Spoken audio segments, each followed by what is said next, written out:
7th week scan போகலாங்களா. போன வாட்டி hospital போகும்போதே நான் டாக்டர் வந்து நுங்குலாம் சாப்பிட்லாமான்னு கேட்டேன். அவங்க சொன்னாங்க அளவாக சாப்பிடுன்னு சொன்னாங்க. அண்ட் அவங்க கேட்டாங்க நுங்குலாம் விற்குதான்னு கேட்டாங்க. ஸோ அவங்களுக்கு வந்து நுங்கு வாங்கினோம். நான் 7th வீக் ஸ்கேன் போகும்போது தான் வந்து ஜல்லிக்கட்டு. இந்த வாட்டி ஜல்லிக்கட்டு வந்து நான் லைவாக பார்க்கணுன்னு நினச்சேன். பட் இப்படி ஆகிடுச்சு. நான் இதுவரையும் ஜல்லிக்கட்டை வந்து லைவில் பார்த்ததே இல்லை. இந்த வாட்டி பார்க்கணுன்னு நினச்சேன். பட் வந்து இப்படி ஆகிடுச்சு. வெளியே இவ்வளோ கூட்டமாக இருந்துச்சு, உள்ளே எவ்வளோ கூட்டம் இருக்குன்ட்டு நீங்களே இமேஜின் பண்ணிக்கோங்க. நிறைய மாடுங்கள்லாம் வந்துச்சு நாங்கள் போகும்போது.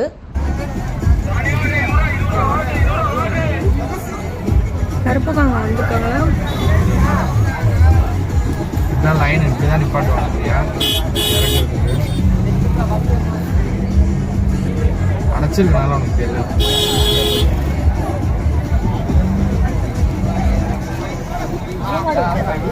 அது சரியான கூட்டம்மா. நாங்கள் போகும்போது வேறு வெதர் வந்து ரொம்பவே சூப்பராக இருந்துச்சு. அதேமாரி வரும்போது சம்மர் ரெயின். ஃபைனலி ஹாஸ்பிட்டல் வந்தாச்சு. அப்பாயின்மெண்ட் வாங்கிட்டு வெயிட் பண்ணிட்டு இருந்தோம். கொஞ்சம் நேரம் கழித்து டாக்டர் வந்தாங்க. வந்துட்டு ஸ்கேன் பண்ணி பார்த்துட்டு பேபியோட க்ரோத் ரொம்பவே நல்லா இருக்குன்னாங்க. வாங்கிட்டு வந்த நுங்கு அவங்கக்கிட்ட கொடுத்துட்டு மெடிசன்லாம் வாங்கிட்டு வந்தாச்சு. அதுக்கப்புறம் என் ஹஸ்பண்டுக்கு பேங்க்கில் கொஞ்சம் வேலை இருக்குன்னாங்க. பேங்க் போனோம். அதுக்கப்புறம் பத்மாவில் வந்து ஃப்ரூட்ஸ்லாம் வாங்கிட்டு அடுத்து லஞ்சுக்கு டாமினோஸ் பீஸா தான் வந்தோம். திருச்சிலேயே நல்லா டாமினோஸில் சாப்பிட்டு அடுத்து வந்து டிமார்ட் தான் போனோம். டிமார்ட் போகும்போதே சம்மர் ரெயின். டிமார்ட்குள்ளெல்லாம் நான் போகல. என் அத்தையும் ஹஸ்பண்டாக தான் திங்ஸ்லாம் வாங்கிட்டு வந்தாங்க. பிகாஸ் எனக்கு ரொம்ப பேக் பெயின் வந்துருச்சு. ஸோ நான் கார்லேயே படுத்து தூங்கிட்டேன். டிமார்ட் போயிட்டு பாப்கார்ன் இல்லாமல் எப்படி, ஸோ பாப்கார்ன் மட்டும் வாங்க போனால் அந்த பாப்கார்னுக்கு ரொம்ப லைன் இருந்துச்சு. அதை முடிச்சுட்டு வேற எங்கே வீட்டுக்கு தான். இதுவே ரொம்ப டயர்ட் ஆகிடுச்சு. மணி 4-5 மணி ஆகிடுச்சு. ஃபார் மோர் அப்டேட்ஸ் மறக்காமல் கொஞ்சம் ஃபாலோ பண்ணிக்கோங்க.